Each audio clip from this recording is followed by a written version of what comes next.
children. 4 they died on the way to Mogadishu. She has one survived. She has reached here to find food for her son.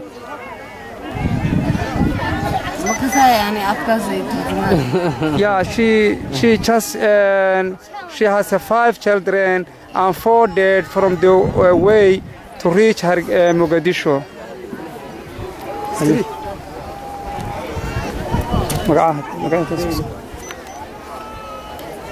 هيدا مقعد تاكولا ليرة تاكولا مقعد المشي فاطمة إبراهيم الدين صورة كإمانة. Her name is Fatima Abdullahi. She comes from Dinsor. كانجا المهجرة إجاجة نقد ميسي.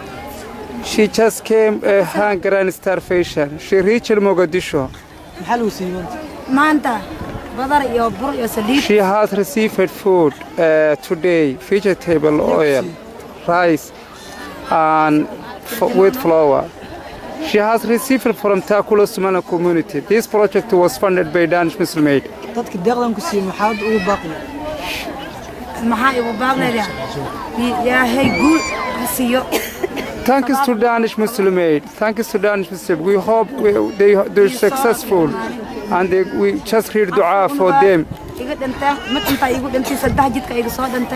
I have 4 children, 3 dead on the way and 1 survived. We are here now in Mogadishu.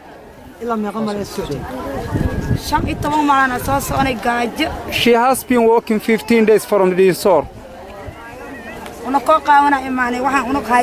She came without clothes.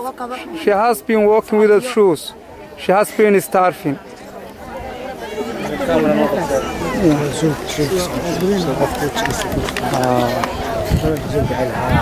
Oh yes, sorry.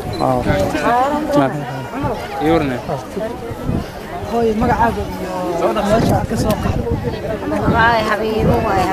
Her name is Habibo.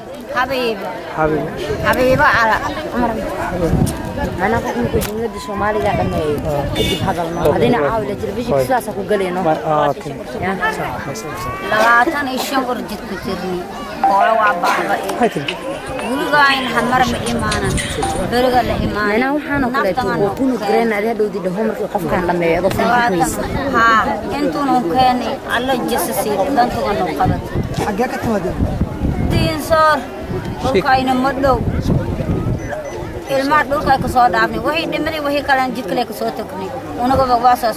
She came from Dinsor. She has been walking for about 15 days to reach Mogadishu.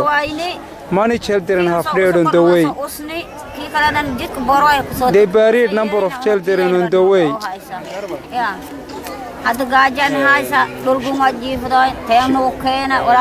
She said we are still starving. We don't have food to eat.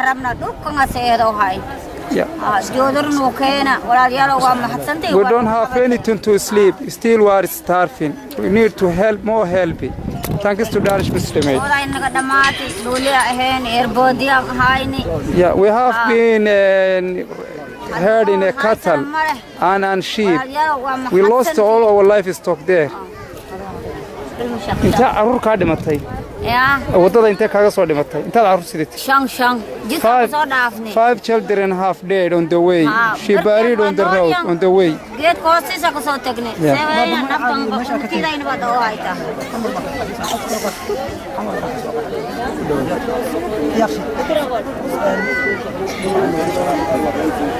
maxaa lagu siiyey maanta yaa ku siiyey Magaranay Taakulo Somaliland community. This is all man. He is IDPs within the Mogadishu city from Karan.